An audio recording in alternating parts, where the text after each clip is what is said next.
قورمہ، کڑاہی، کوفتے، نہاری، بریانی اور باربیکیو، دن بھر لذیذ ڈشز اڑانے کے بعد رات گئے بھی کھانے کی محفلیں، انواع اقسام کے پکوانوں کی خوشبوؤں سے محلے مہک اٹھے۔ عید کے دوسرے دن بھی ریسٹورانٹس پر رش، فاسٹ فوڈ والوں کے بھی وارے نیارے، چٹپٹے کھانوں کے بعد ٹھنڈی ٹھنڈی آئس کریم نے مزہ دوبالا کر دیا۔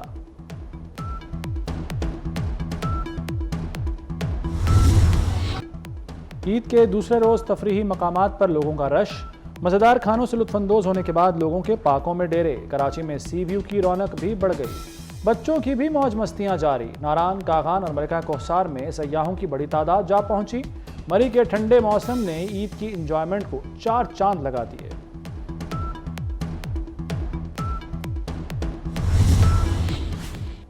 فیملیز کا عید ملن مشن، کل مہمان بننے والے آج بنے میزبان۔ مہمانوں کے آنے جانے کا سلسلہ بدستور جاری، بچے بھی کزنز اور دوستوں سے مل کر خوش۔ عیدی وصولی کا الگ ہی لطف، فیملی کے ساتھ مل جل کر بیٹھنا تہوار مزید یادگار بن جاتا ہے۔ کسی کو کباب کھانے ہیں تو کسی کو قیمے والی روٹیاں۔ قیمہ بنانے والوں کی دکانداری بھی چمک اٹھی، دکانداروں نے گوشت قیمہ کرنے کے نرخ دگنے کر دیے۔ کہتے ہیں پچھلے سال 1 کلو 20 سے 30 روپے میں ہوتا تھا، اس سال 50، 60 اور 70 روپے میں کیا جا رہا ہے۔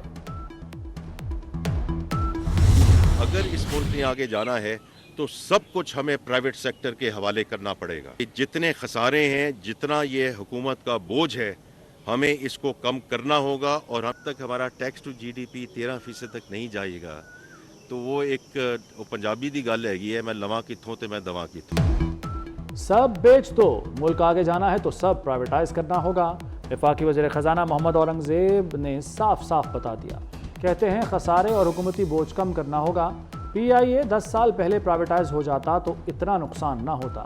622 ملین خسارے کا ذمہ دار کون ہے؟ کراچی ایئرپورٹ آئندہ ماہ آؤٹ سورس ہو جائے گا، لاہور ایئرپورٹ کی بھی آؤٹ سورسنگ ہوگی۔ ریٹیلرز پر اگلے ماہ سے ٹیکس لگے گا۔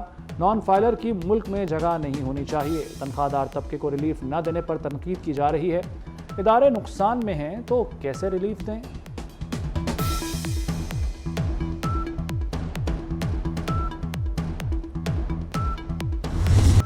بجٹ منظور کرانے کا مشن، حکومت اور پیپلز پارٹی کے مذاکرات میں تیزی۔ گورنر خیبر پختونخوا فیصل کریم کنڈی کا کہنا ہے کہ بجٹ پر پیپلز پارٹی اور حکومت کے مذاکرات جاری ہیں۔ مذاکرات کامیاب ہوئے تو بجٹ کی منظوری میں ساتھ دیں گے۔ اپوزیشن باجے بجا کر واک آؤٹ کرے گی اور حکومت بجٹ منظور کرا لے گی۔ IMF سے بجٹ لیتے ہیں اس لیے باتیں ماننا پڑتی ہیں۔ وفاقی وزیر رانا تنویر حسین کہتے ہیں پیپلز پارٹی حکومت کے ساتھ ہی رہے گی، پیپلز پارٹی کے تحفظات دور کریں گے۔ IMF پروگرام کے لیے سخت فیصلے کر رہے ہیں، معاشی استحکام کے لیے سیاسی استحکام ناگزیر ہے۔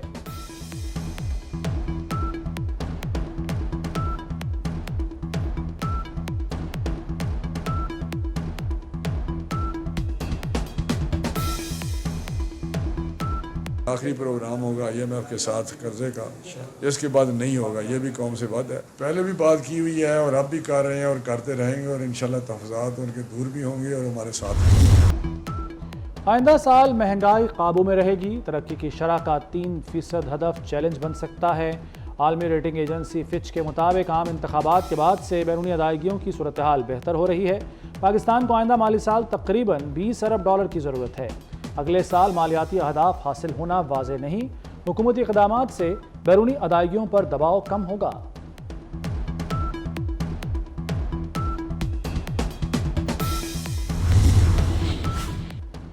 وزیر اعظم کے عید کے دوسرے روز بھی سیاسی رہنماؤں سے رابطے۔ گورنر گلگت بلتستان سید مہدی شاہ کو فون پر عید کی مبارکباد، صوبے کی ترقی اولین ترجیحات میں سے ایک قرار دے دی۔ شہباز شریف کا حافظ نعیم الرحمان، عبد المالک بلوچ اور ایمل ولی کو بھی فون، نیک خواہشات کا اظہار۔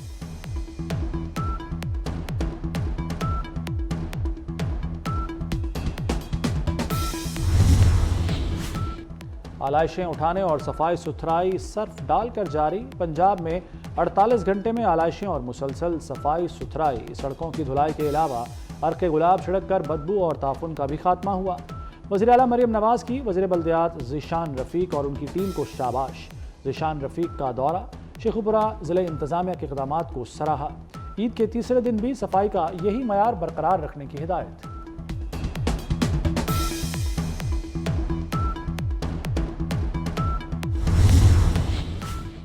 عید کے دوسرے روز صاف اسلام آباد مشن مکمل، شہر اقتدار کو زیرو ویسٹ کر دیا گیا۔ CDA اسلام آباد پولیس اور سیف سٹی کا مشترکہ آپریشن۔ آج 45,688 آلائشیں اور 768 ٹن ویسٹ تلف کیا گیا۔ وفاقی وزیر داخلہ محسن نقوی کا شہریوں کے لیے صاف ماحول یقینی بنانے پر اطمینان کا اظہار۔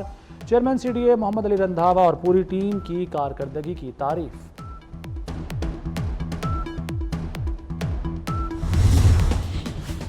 صدر آصف علی زرداری کا نواب شاہ میں آبائی قبرستان کا دورہ، والدین کی قبروں پر حاضری، پھول چڑھائے اور فاتحہ خوانی کی۔ دیگر عزیز و اقارب کی قبروں پر بھی پھول چڑھائے، مرحومین کے ایصال ثواب کے لیے دعا کی۔ صدر مملکت کی ہمشیرہ فلیال تالپور بھی ان کے ہمراہ تھیں۔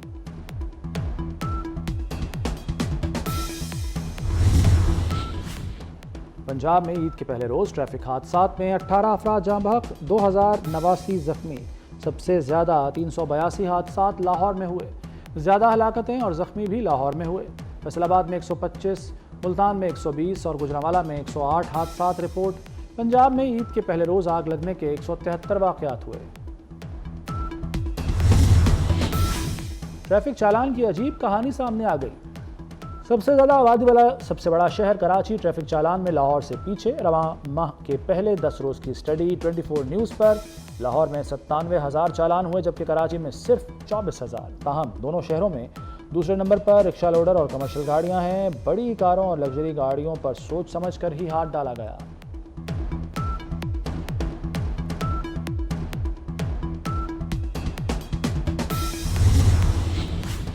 خیبر پختونخوا میں بارشوں کا نیا سلسلہ آج شروع ہونے کا امکان۔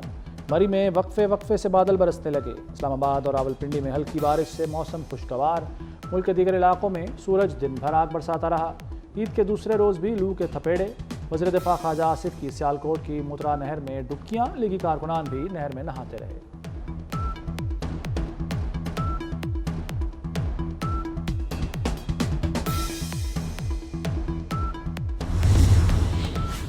پاکستان میں پری مانسون بارشوں کا جون کے آخر میں ہونے کا امکان۔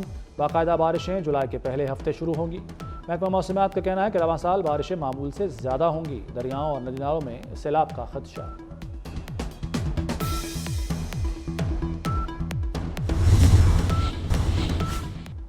بیت اللہ کا نیا غلاف تیار، فیکٹری سے کلید بردار کے حوالے۔ نائب گورنر مکہ مکرمہ شہزادہ سعود بن مشال بن عبدالعزیز نے نیا غلاف کلید بردار عبدالمالک بن طہا الشبیبی کے حوالے کیا۔ غلاف کعبہ کی تبدیلی کی تقریب 1 محرم الحرام کو ہوگی۔